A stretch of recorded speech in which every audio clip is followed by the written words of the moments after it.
Hello and welcome to Cannon Coffee Espresso Machines. Today we're testing the Scaggia Classic Espresso Machine. And let's go ahead and test the steam. It's not dripping now. It was dripping earlier, so I'm not sure what's going on with that, but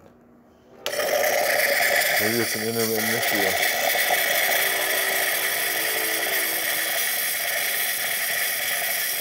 So we get nice strong steam.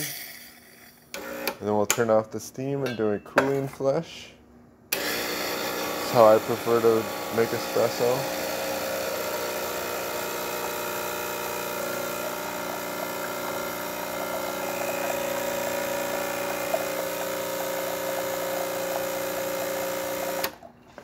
Okay.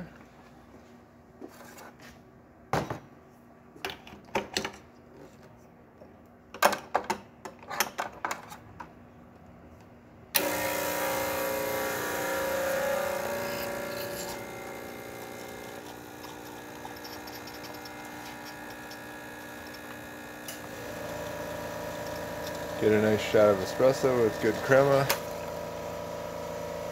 So thank you for praying with Cannon Coffee. Please like our videos below. If you'd like to see more videos like this, subscribe to our channel. Thank you.